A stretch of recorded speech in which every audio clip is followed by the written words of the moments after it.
We can't tell you how frustrating it was for us to upload our podcast when we first got started. The websites were clunky, we had data limits, and it was all so confusing. That is, until we found Zencastr. Zencastr is an online platform built for podcasters to not only upload their podcasts, track their listeners, connect their audience, and so much more. Zencastr plans have no upload or download limits, so your cost won't grow as you do. Embed their player that automatically updates to show the latest episode of your show. Zencastr lets you see your podcast downloads along with your traffic, website, and Google Analytics. Zencastr also supports multiple podcasts under one account. The best part is, if you already have a podcast on another platform, you can switch to Zencastr with a one-click importer, all free of charge. So what are you waiting for? Head over to howtomakeapodcast.co/Zencastr to start saving time and money with your podcast today.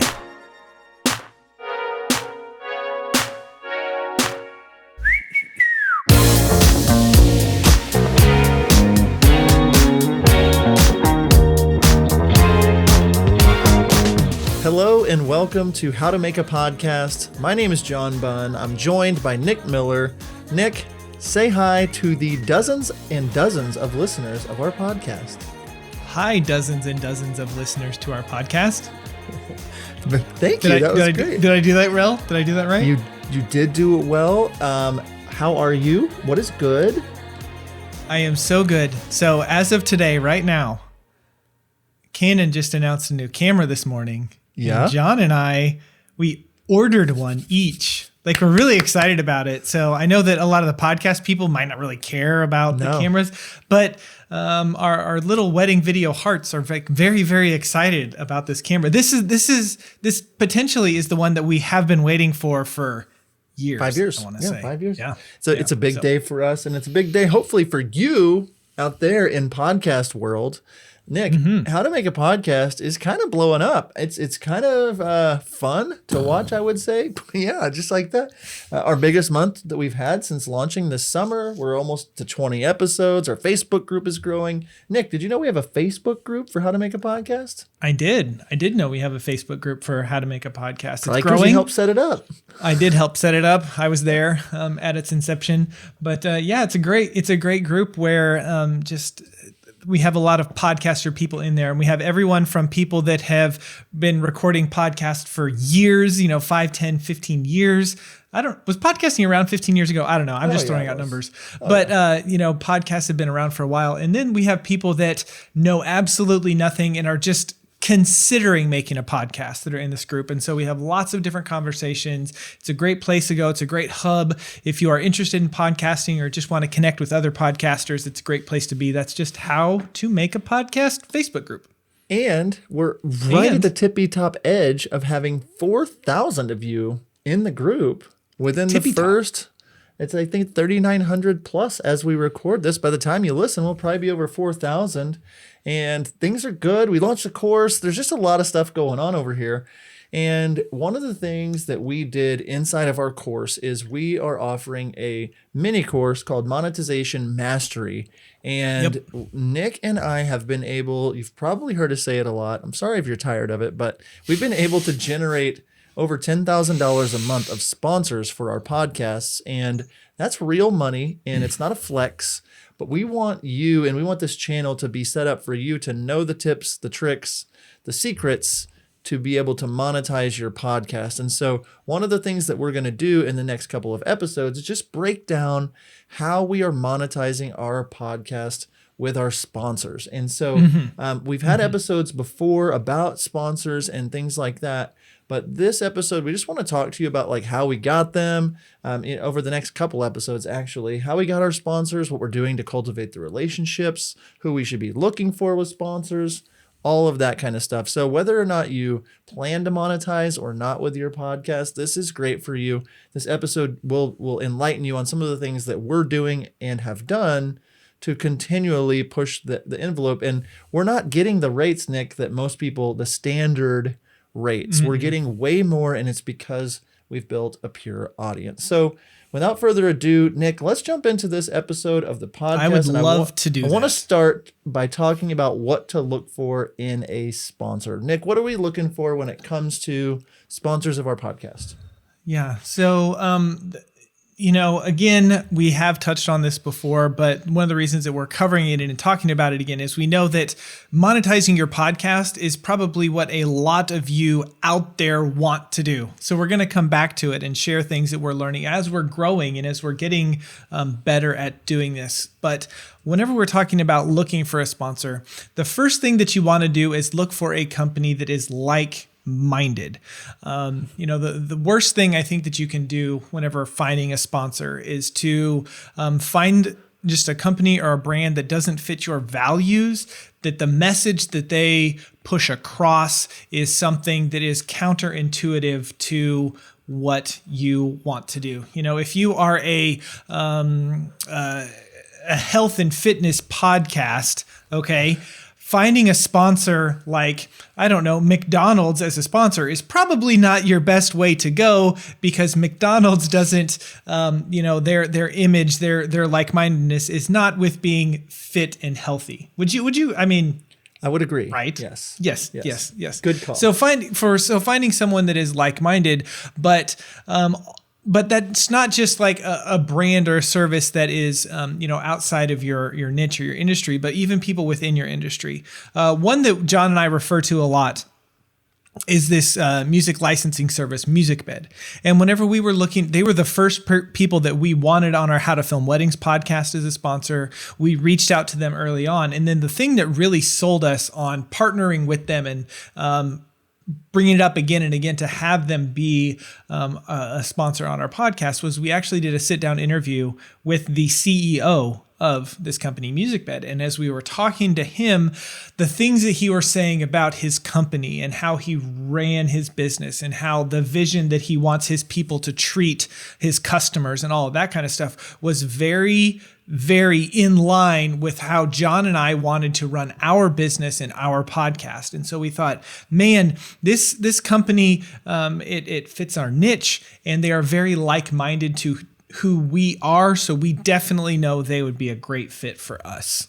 Yeah. And the next thing we're really looking for is a company that actually would need you. and that's when it comes down to it, is whether you're, in a niche. I know one of our good friends does a community podcast for his city of around 40,000 people, just kind of what's going on in the city and different things like that. And there are local businesses that he's gone and pitched and gotten sponsors because they need advertising in that city, because it's so niche. It's a podcast just for that city.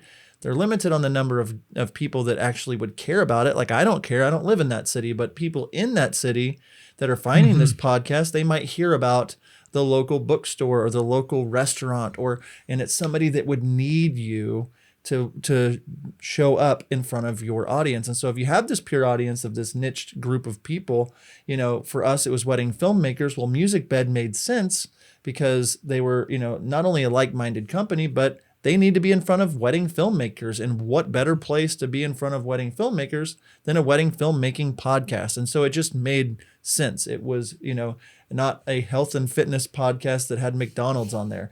And so a company that needs you. So if you're thinking about, having a podcast or monetizing, who would come to your mind on who would need you? And it might not, you don't have to have this huge following, that small city of 40,000 or so people, there's not a huge following. I mean, the most maybe people would want to, a quarter of that, 10,000 people listening, maybe, and they're still getting sponsors. So that's the next one.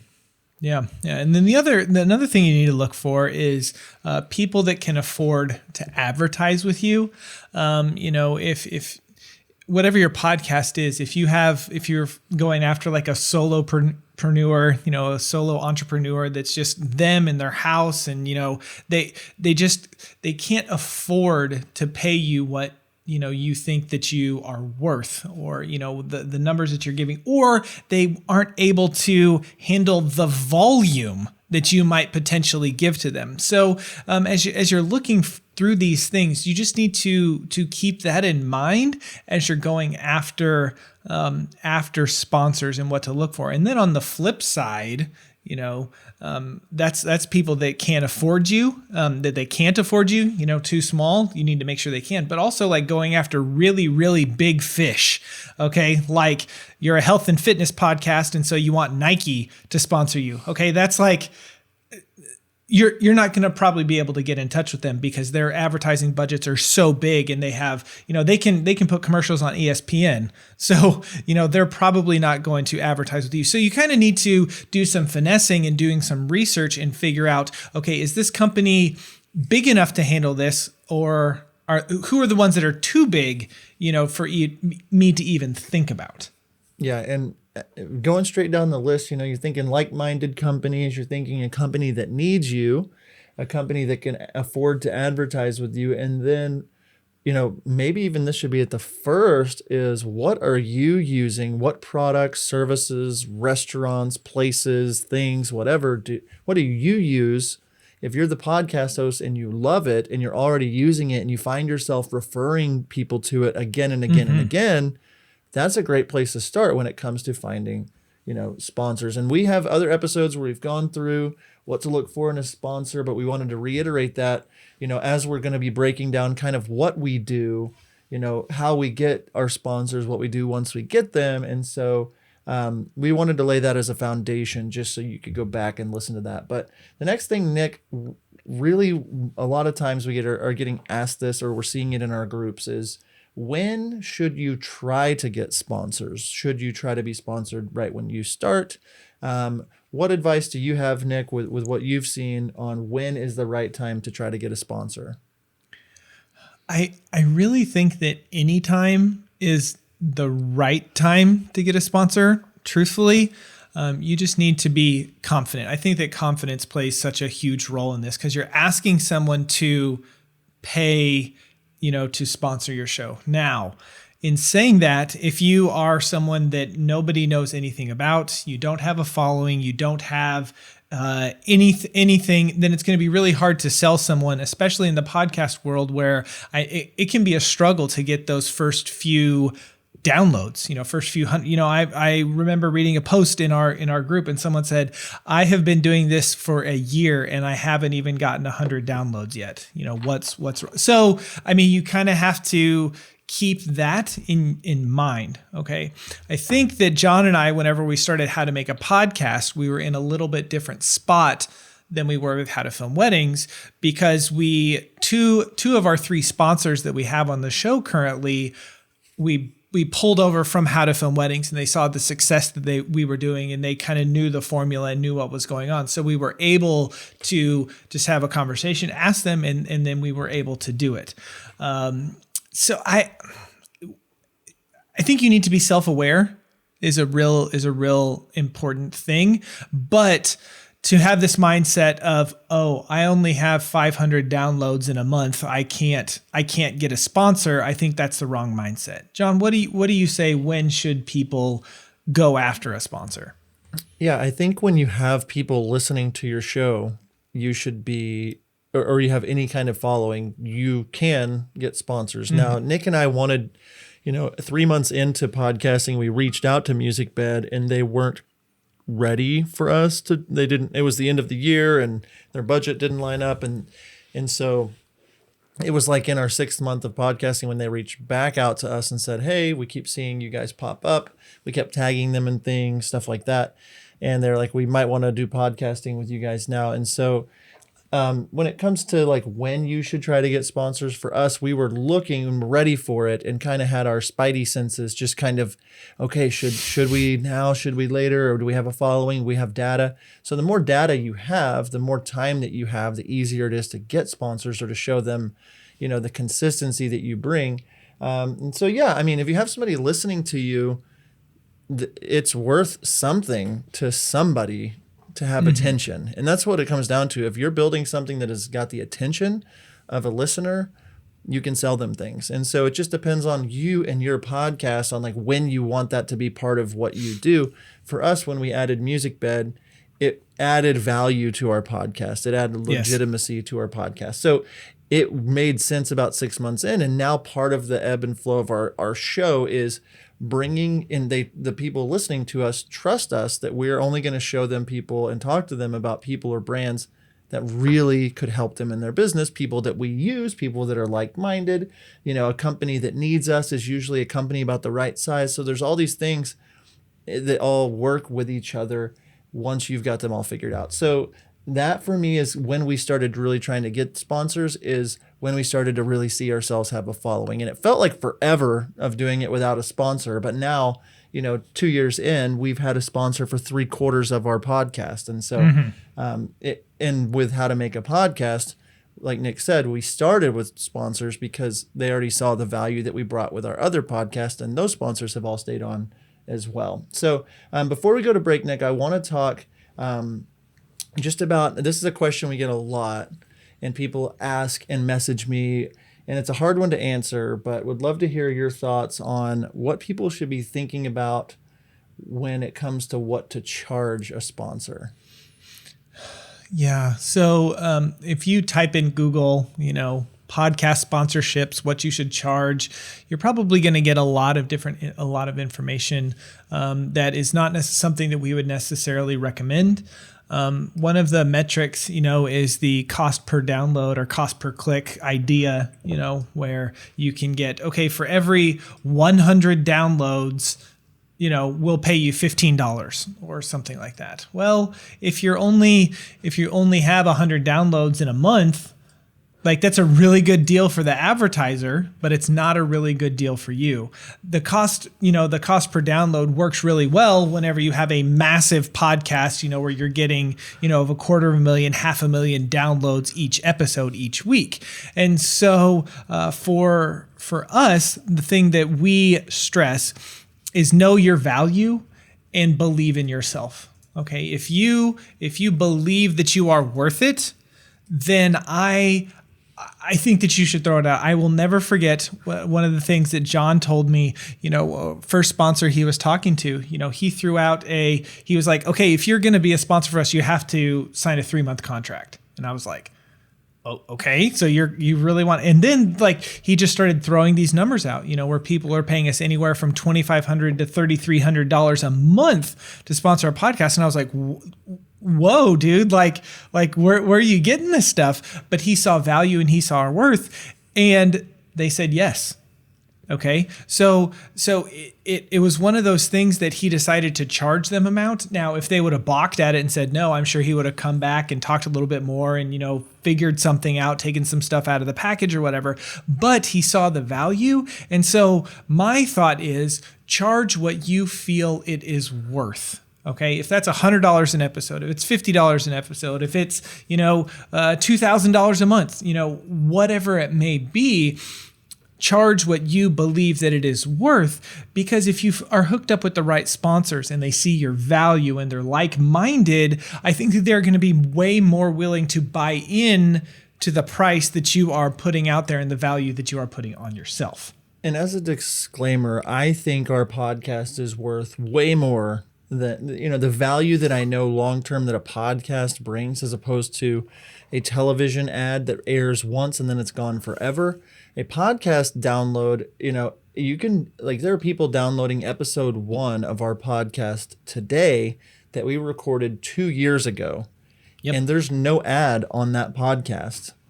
And if somebody would have paid, it would be worth thousands of dollars to have an ad, because that is one of our most downloaded episodes. It has thousands of downloads, and every episode leading, people find the podcast, they go start binge listening to episodes and things. And so the value, like Nick was saying, is you do have to charge what you think you're worth. You have to also be very self-aware and realistic.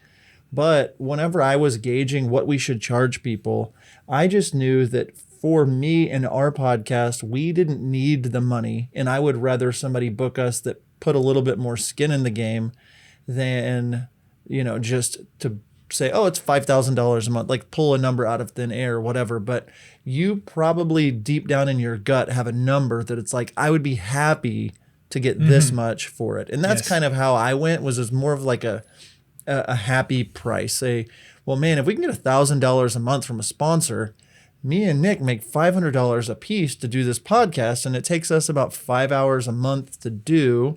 So we're making $100 an hour. That's great. And so for that first one though, like I knew the value of getting that first sponsor. And so I think we actually started the first one at $750 a month.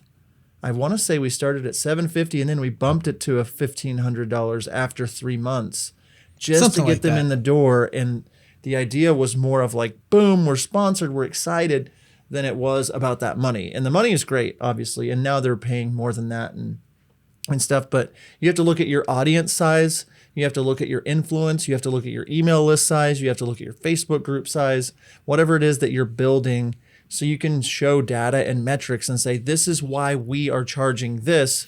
And if everyone's balking at it, you can either make an adjustment or know that they're not the right fit. But if it's like the ideal sponsor and you want them, you can show them a price and they can say, we're going to have to hold off. And you can say, totally understand. You might come back the next week and just be like, you know what? I've been looking at it. I want you guys in. What if I cut it in half for 3 months? I want to show you exactly what I can do. Yes. At that point, they put the value of $1,500 or $1,000 or whatever a month that you're saying. And then now they feel like they're getting a really good deal. And then you have time to do what we're going to talk about. And later is just, the going the extra mile with the sponsors and things like that. So when it comes to charging for your sponsors, it's a big thing to tackle. But it is one of those things that if you do it right, and you get your first sponsor, that makes it easier for the next sponsor. So we're about to go to break. When we get back there, we're going to be talking about building a press kit and actually selling the sponsor, and then some more things on contracts. So be sure to stay tuned. We'll be back right after this break. If you have a pulse, you probably hate the subject of taxes and running the bookkeeping portion of your business. But like it or not, if you want to be a successful podcaster, you are going to have to pay attention to your numbers. But don't worry, we have the answer for you, Core Financial. Our friends over at Core Financial have taken the pressure off of us so we can focus on what we love doing most, running our podcast. They take care of all of our taxes, monthly bookkeeping, financial plans, and make sure we take full advantage of all of the tax benefits we qualify for. It just feels good knowing we aren't going to get a big surprise during tax season. If you are serious about building a business with your podcast, head on over to howtomakeapodcast.co/core to see what they can do for you. So you've got everything you need for your podcast. You've recorded your audio and video. You're so excited, but wait, you don't know how to master the audio or edit the video of your podcast. We know someone who can help, the podcast editors. Picture this. You record both audio and video for your podcast. You upload it to your remote editor, and a few days later, your podcast is ready for you to upload and push to the world. What will you do with your extra time? Connect with sponsors? Grow your Facebook group? Start that project or even course you have dreamed of for months? The possibilities are endless. We are blown away by the podcast editors and love working with them and using their services. They can edit audio, video, or both for your podcast. Don't get stuck trying to do this on your own. Get in touch with the podcast editors today. If you'd like to save 50% off of your first project, head over to howtomakeapodcast.co/thepodcasteditors. All right, we are back from break, and we are going to start this segment with the question of the day presented by Zencast. Zencast is who we use to upload and manage our podcast. You definitely want to check out howtomakeapodcast.co/Zencast if you're looking for an amazing place to upload and host your podcast. Nick, the question of the day, how can you wow a sponsor? Yeah, so as I think about this question, one of the things that you can never do too much to try and wow a sponsor and reel a sponsor in. You want to go above and beyond to make them feel really, really special whenever you are reaching out to them and saying, hey, I want you to be on this podcast. I want you to be in this with us. And so one of the things that we highly recommend is putting together a press kit. And what the press kit is it's a, it can be just a couple pages. It can be, 10 to 12 pages long. And it's just a PDF full of information where you put, who you are, about your podcast, the things that you do. And then you put stuff in there like your numbers, how many downloads do you have? How many followers do you have on Facebook, in your Facebook group, on Instagram, on YouTube? What's your reach? If you already have sponsors and you're reaching for more, do a review from a sponsor saying our business grew so much because of this, or we did this much in revenue with, whatever, and make your business look really, really good. We actually sell a press kit template in our shop at howtomakeapodcast.co/shop. That's neither here nor there if you want to buy one of those, and then you can, wow potential customers. But it's what you're trying to do with the press kit to wow a potential sponsor is make yourself look in the best light that you can. So here's an example. Let's say in month 1 of doing your podcast, you had 100 downloads. And in month 2, you had 200 downloads. Guess what you can tell your sponsor?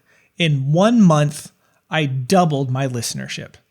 Now, looking at the numbers, 100 to 200, you're like, oh, that's not that many, but it makes you look really, really good. And it's truthful. Like, you're not lying. You're not trying to be shady or anything like that. You're letting them know, hey, in this amount of time, this is how much growth I have. That's what you're really trying to show growth and the value that you can bring. So having a press kit to show all that information off where it looks really nice, where you can put graphs and screenshots and that sort of thing is going to be huge to wow a potential sponsor. Yeah, when we first sent our sponsorship information to MusicBed, I didn't have anything put together. And once I built out that document, it just made life so much easier to update and show people the growth. And it really does, when you present it correctly, it really is impressive, even if you're only going up by 5% a month or 8% or whatever. And so having a press kit and building a kit is an amazing way to wow your sponsors. Now, moving forward to actually selling a sponsor. So you've got a press kit ready. You know who your like-minded business, a company that needs you, can afford you, the product or service that you use. When you're going to sell, like you're ready. You're ready to sell the sponsor. For us, we knew that like selling a sponsor is not just a cold call email. We first look for a connection. We try to find somebody that we know or some way to get in touch with somebody to just make a connection and say hello, introduce ourselves before just going in for the sale. We're not just going in asking, hey, do you want to give us money? But we're, like for instance, this last week, I sent a message to a company that does email templates and things like that. I'm not going to mention them because they're not a sponsor yet, but I sent an email or a direct message on Instagram, and I just said, hey, we've got this wedding filmmaking podcast and this podcast talking about podcasts. Very interested in your product. I keep seeing your ads for it. I would love to talk with somebody. Who's the best person to talk to in the marketing department? And they said, it's Nicole. Here's her email address. So I sent her an email and just said, hey, I'm John. I run these podcasts. We have we've had a lot of success and a lot of small business owners, and just gave a little bit, but just was like, I'd love to talk to somebody just to see if there's any way we could help promote you in the future. And that just opened the door, and they responded back and said, well, right now we do this. We let people do Instagram takeovers. We let this happen. But what I'm doing is just gauging to see if there's some way to just take another step forward with them instead of trying to score on that first date. Like we've talked so many times about on this podcast, is I'm just walking up to the bar and I'm asking if I can buy them a drink first. Some people say no. Some people are like, nah, no thanks. I got a ring on my finger. I'm good. I don't need you. And some people, if you charm them, they're like, yeah, sit down, have a drink. And you talk to them and get to know them. And it's like, well, hey, let me get your Snapchat, or let me get your WhatsApp, or whatever you kids use out there. I don't know what I'm talking about. But the point is, you take steps with people. You don't walk up in the bar and say, hi, I'm John. Nice to meet you. Do you want to get married tonight? Like, if somebody said yes, that would be a problem, actually. So you just work step by step with these people. And when you're selling them, you just take your time. You don't be spammy. You genuinely try to connect and see if it's a good fit. And that has worked so well for us. And anytime I see a business that I'm like, that's a really cool business. That's a really good idea. I just reach out and usually tell them, you guys are awesome. Just want to say you're great. And I don't know about you, but if you get an email trying to sell you something, as opposed to an email where it was like, hey, I went to your website and noticed you this. It's really cool. Just wanted to say hi. Really impressed by you. Have a good day. Are you going to respond to that email, or are you going to respond to the email that says, hi, I build websites and or whatever, spam bot 2000. And that is not what you want to be. And so selling a sponsor takes a process over time. Nick, anything else on selling sponsors?